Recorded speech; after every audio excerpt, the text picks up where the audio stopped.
नमस्कार दोस्तों, मैं हूँ राहुल। उम्मीद करता हूँ आप लोग अच्छे होंगे। दोस्तों, आज के टॉपिक में हम लोग डिस्कस करने जा रहे हैं सास बहू के झगड़े के बारे में, और कैसे जो मेल है वो इन सब के बीच में पिस के रह जाता है as a husband, as a son. तो हम लोग इसकी बात करने जा रहे हैं डिटेल में। तो देखिए, बहुत सारे पॉइंट्स हैं, बट हम लोग इसको कुछ जो क्रिटिकल हैं उनके ऊपर में ब्रेक डाउन करेंगे और इसको एसेस करेंगे। तो सबसे पहले बात कर लेते हैं इधर की बात उधर करने की। अगर आपकी बीवी आपको कुछ बोलती है, मे बी आपके वाइफ के अपने माँ के अगेंस्ट में आपको बुरा लगता है, या आपकी माँ आपको आपकी वाइफ के अगेंस्ट में कुछ बोलती है जो आपको बुरा लगता है, तो आपका काम है कि उस बात को वहीं तक रहने दें, उसको रॉ एज इट इज़ अपने अपोजिट पार्टी के पास लेके मत जाए। यानी माँ की बातें बीवी के पास, बीवी की बातें माँ के पास। इससे सिर्फ रिसेंटमेंट क्रिएट होता है, और रिसेंटमेंट के कारण क्या होगा कि जब आप नहीं रहोगे ये दोनों के बीच में झमेला होगा, बिकॉज ऑफ वो बातें जो वो कभी एक दूसरे को मुंह पर कहते ही नहीं। तो एक बहुत बड़ा चीज़ है, इसीलिए जो है इधर की बात जितना हो सके उधर ना करें। उसके बाद होता है कि जब झमेला होता है तो साइड किसका लें। तो देखिए, बात साइड की है ही नहीं, बात है जब झमेला होता है तो सही कौन है, आप कोशिश करिए उस साइड में रहने का। और ये भी जो है बोल पाना कर पाना बड़ा मुश्किल है, बिकॉज़ मान लो झमेले में आपकी माँ सही है और आप जो है माँ के साइड खड़े होते हो, कहते हो अपनी वाइफ को कि तूने जो ये किया ये ठीक नहीं था, और मतलब कि तुम्हें ऐसा नहीं करना चाहिए, माँ से माफ़ी मांगो वगैरह वगैरह। इससे वाइफ के अंदर रिसेंटमेंट खड़ा होगा। बट आपको ये बड़ा मतलब कि नाजुक तरीके से करना है। आपको उसको डायरेक्ट दोषी करोगे एक औरत के सामने में, उसका इज्जत उतारने जैसा वो समझेगी उसको और बुरा लगेगा। तो आपको बड़ा टैक्टिकली, पॉलिटिकली जो है अपनी बीवी को उसकी गलतियों का एहसास दिलाना है, और वहीं अपने माँ के साथ खड़ा होना है। This is very difficult. Same आपको उल्टे साइड से करना है। अगर आपकी माँ बकचोदी करती है तो आपको अपनी माँ को जो है बोलना है, अपनी गलतियों का एहसास दिलाना है tactically, without making her feel extremely guilty. And ऐसा फील ना हो कि आप जो है पूरी उसको इज़्ज़त उतार रहे हो अपनी बीवी के सामने में। तो ये बहुत ही डिफ़िकल्ट काम है, बट आपको जितना हो सके पॉलिटिकली करेक्ट होकर के यहाँ पे साइड लेना पड़ेगा जो सही है उसका। एक चीज़ जो है, जब भी आपके वाइफ को डिसरेस्पेक्ट किया जाए तो उस केस में आँख मूंद के आपको अपने वाइफ का सपोर्ट करना होगा। बिकॉज़ ऐसा है कि माँ और जो क्या बोलते हैं बाप और बाकी जो भी लोग हैं रिलेटिव सीनियर, ये सब आज हैं कल नहीं रहेंगे। With age parents will disappear from your life. तब बाकी बचा लाइफ आपका मे बी 20 साल 25 साल जो भी बचेगा वो आपको अपनी वाइफ के सहारे ही गुजारना है। और उसमें अगर जो है आप जो है मतलब कि अपनी माँ का साइड लेते हो तो बाद में आप अकेले अलग थलग पड़ जाओगे। ज़िंदगी का ये बहुत ब्रूटल ट्रूथ है कि जो है माँ बाप साथ देने नहीं वाले पूरा ज़िंदगी। तो जो आपका पूरा ज़िंदगी साथ देगा आप भी उसी का साथ दीजिए तरीके से, ब्लाइंडली साथ मत दीजिए, लेकिन कोशिश करिए कि ज़्यादातर केसों में आप जो है अपने वाइफ का साथ दें। मैं ये नहीं कहता कि वो गलत है तो भी साथ दो, बट जनरली आपका डायरेक्शन और मोटिव यही होना चाहिए। मान लीजिए जैसे कि माँ ने मुंह पर उसको कुछ कहा, उल्टा पुल्टा गाली दिया, कुल्टा करम जली ये वो कुड़िया, तो आपको माँ को बोलना है कि लुक माँ, आई रेस्पेक्ट यू, बट मेरी बीवी है, उसका कम से कम डिसरेस्पेक्ट कर सको। ये सब बातें जो मैं बोल रहा हूँ आपको थियोरेटिकल लग रहा होगा, बट देखिए करना आपको यही है। आपको अपने तरीके से जो है इन सब चीज़ों को हैंडल करना ही पड़ेगा। अगर आप वाइफ को डिसरेस्पेक्ट के अगेंस्ट में प्रोटेक्ट नहीं करोगे तो इन द लॉन्ग रन आपका और आपके वाइफ के बीच का जो रिलेशन है उसका कचड़ा हो जाएगा। क्लियर बाउंड्रीज़ बनाना, रिस्पॉन्सिबिलिटीज़ को डिवाइड करना, ये एक बहुत बड़ा फैक्टर है। सबसे ज़्यादा एक घर में लड़ाई होता है सास बहू के बीच में किचन को लेके, कौन किचन संभालेगा, कौन हाउस होल्ड एक्सपेंसेस को संभालेगा, और हस्बैंड वाइफ मैटर में कितना इंटरफेयर करने देना इन लॉज को। अगर आपने मेरा पिछला वीडियो नहीं देखा है, how in laws ruin marriage between couples, तो उसको ज़रूर देखिए। उसमें मैंने तो ये तक कहा है कि एकदम ही इंटरफेयर नहीं करने देना है, लिटिल टू नो इंटरफियरेंस, तो आपको वही करना है, वही आपका सिल्वर लाइनिंग होना चाहिए। किचन जो है जब शादी के पहले था तो माँ संभालती थी, तो उसको वो अपना हक जताएगी, उसको अपना मानेगी, but with time she should realise that she has to relinquish the rein. ठीक है, जैसे एक राजा जब उम्र होता है तो उसे अपने बेटों को या जो भी मतलब कि उत्तराधिकारी है सूटेबल उसको देना पड़ता है, वैसे ही आपकी माँ को भी किचन का राज देना पड़ेगा। हाउस होल्ड एक्सपेंसेस जो है वो फाइनेंस का मैटर है, तो वहाँ पर सोच समझ के जो फाइनेंशियली बेटर हैंडल करता हो, चाहे वो आपकी माँ हो चाहे आपकी बीवी हो, उसको देना होगा, या पूरा कंट्रोल अपने पास रखो इंस्टेड ऑफ द वुमेन। जो हस्बैंड वाइफ के बीच में जो भी बातें हैं प्राइवेट रखो उसको ज़्यादा से ज़्यादा। जैसे मान लो सेक्स लाइफ अच्छा नहीं है आपका, माँ को जाके बोलो मत कि यार मेरे बीवी तो ले ही नहीं पाती है मेरा, या आप लड़की हो तो मेरा पति का तो खड़ा ही नहीं होता। ये सब बहुत ही डिस्गस्टिंग है, वो प्राइवेट होना चाहिए आपके बीच में। या एक दूसरे की जो वल्नरेबिलिटीज़ हैं, जो उसने आपको बोला होगा दिल खोल के, वो सब वो कमज़ोरियाँ जो है इधर से उधर नहीं होनी चाहिए। वो अगर आप मतलब एक्सपोज कर देते हो, सिमिलरली अपनी माँ की भी एक्सपोज मत करिए, चाहे वो लड़की हो लड़का। एज ए लड़का आप अपनी माँ की कमज़ोरियाँ अपनी बीवी को एक्सपोज कर दिया, आपकी बीवी ने अपने माँ बाप की कमज़ोरियाँ आपको एक्सपोज कर दिया, और फिर जब झगड़ा हुआ तो आप दोनों ने एक दूसरे के खिलाफ जो है उसको यूज़ कर लिया, तो उससे भी काफ़ी प्रॉब्लम होता है। So do not discuss the private matters with the opposite party of your और योर इन लॉज।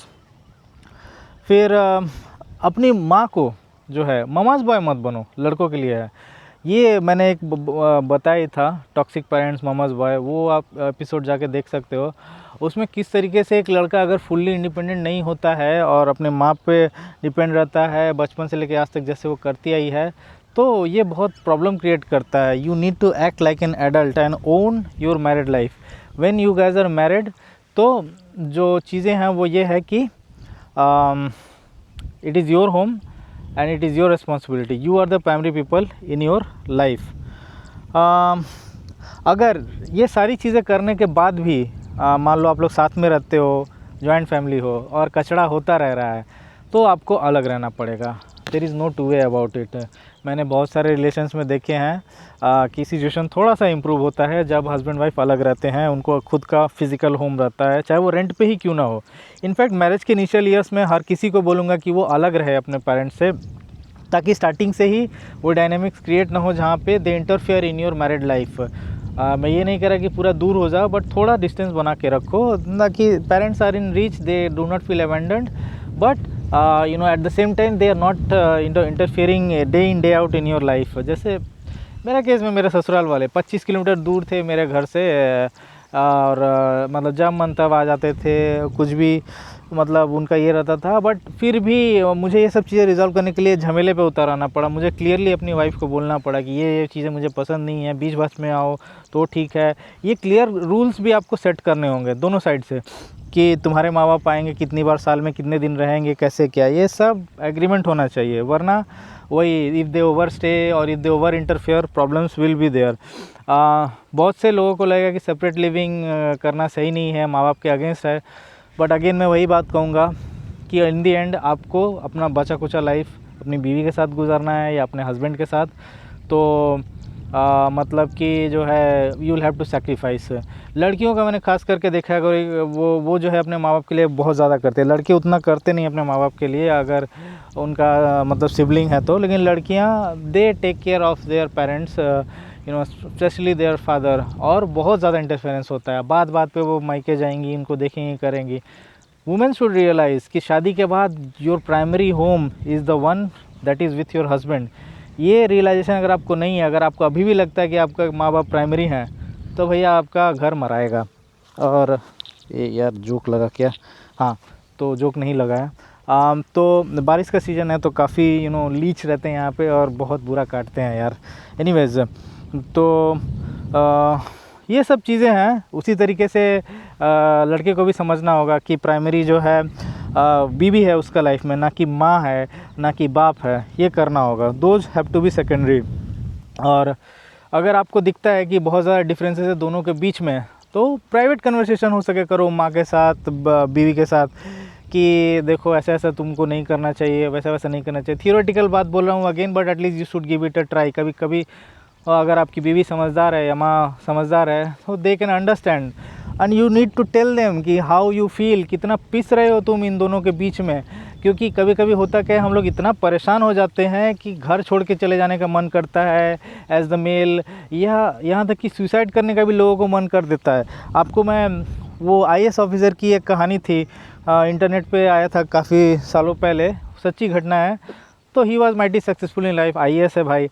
उसका शादी हुआ था, शादी के बाद से ही माँ और जो बीवी है उसके बीच में चिक चिक झमेला झगड़ा होता रहता था। और वो इतना परेशान था इन झगड़ों से, लाख समझाया इन लोगों को बट वो नहीं माने। तो बेचारे ने एक वीडियो रिकॉर्ड किया, ठीक है, उसमें उसने बोला कि कितना इंसिग्निफिकेंट है ह्यूमन लाइफ। ये समुंदर या नदी के किनारे जो बालू के कण होते हैं उसके बराबर हम लोग हैं, ठीक है। और सोचो धरती यूनिवर्स में, वो यूनिवर्स रूपी समुंदर में एक कण की तरह है, तो हम कितने इनसिग्निफिकेंट है। और हमारे ये टुच्चे मैटर्स हमको कितना बड़ा लगते हैं, कितना झमेला होता है, कितना ईगो प्रॉब्लम होता है, कितना क्लैश होता है। तो इंसान रियलाइज़ नहीं करता है अपनी अब्सर्डिटी को, और इस चक्कर में एक दूसरे का शांति करता है, गिचाइन करता है, समझता नहीं है कि बीच में जो मेल इन्वॉल्व है वो किस तरीके से पिस रहा है बीवी और माँ के बीच में। और इसी तरीके से वो IAS ऑफिसर पिसा और जो है लास्ट में वो सुसाइड करने चल जाता है रेल ट्रैक्स पे, and he gives away his life. क्या हुआ? तो सासू माँ और बीवी लड़ते रह गए। अब किस चीज़ के लिए लड़ोगे जब इंसान ही नहीं रहा? तो इस तरह का एक्सट्रीम कॉन्सिक्वेंस हो सकता है, people lose their mental balance. तो मेरा अनुरोध है सास और बीवियों से कि लड़कों का मेंटल हेल्थ के बारे में थोड़ा सोचिए। सिर्फ ये सोचना कि माँ को लगता है कि शादी के बाद वो अपने बेटे को खो रही है, she is losing power and control over her son, या बीवी को लगता है कि शादी के बाद she is losing power and control over her husband, is not the factor. As a family आपको एक साथ रहने सीखना होगा। अदरवाइज़ जिस पावर और कंट्रोल को आप कंट्रोल करना चाह रहे हो उस इंसान को, वो इंसान ही एक दिन गिव अप कर देगा उस IAS ऑफिसर की तरह, और तेल बेचते रहोगे उसके बाद से। तो ये सब चीज़ें हैं। हाँ, किसी के साथ अन्याय हो रहा है तो साइलेंट मत रहिए, लेकिन ब्लाइंडली साइड मत लीजिए, बैलेंस करना होगा। नहीं हो रहा है तो सेपरेट होइए। और बहुत एक्सट्रीम स्टेप ख्यालात आ रहे हैं तो भैया इमीडिएटली जो है हेल्प लीजिए। हेल्पलाइंस पे आजकल गूगल वगैरह पे आपको तुरंत आ जाते हैं। ये काउंसलिंग करिए अपना, बट ये सब झमेलों के चक्कर में अपनी जान मत दीजिए, अलग हो जाइए। या अगर आपको दिख रहा है worst of the worst case कि ये दोनों मतलब जो है सुन नहीं रहे हैं और झमेला करते जा रहे हैं और दोनों आपका जीना हराम कर रहे हैं, माँ भी और बीवी भी, तो आपको दोनों से ही डिस्टेंस बनाना होगा। And in the worst case if needed you may have to take legal actions which includes filing for divorce for your own peace, for living a peaceful life, and so that you do not commit anything severe like taking away your own life। ऐसा बहुत सारे लड़के करते हैं परेशान होकर के। तो मैं नहीं चाहता भाई लोग आप लोग ऐसा करो। I am completely with you and I understand your situation, कि ऐसे सिचुएशंस में मैं भी रहा हूँ, ठीक है। तो उम्मीद करता हूँ आपको ये वीडियो पसंद आया होगा। अगर हाँ तो चैनल को सब्सक्राइब करिए, लाइक बटन बेल आइकन को दबा दीजिए ताकि हमारे वीडियोस की नोटिफिकेशन आपको मिलती रहे।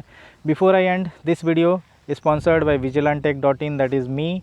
You can use my flagship product Self Guardian to keep an eye on your kids, on your spouse, on your self employee with consent।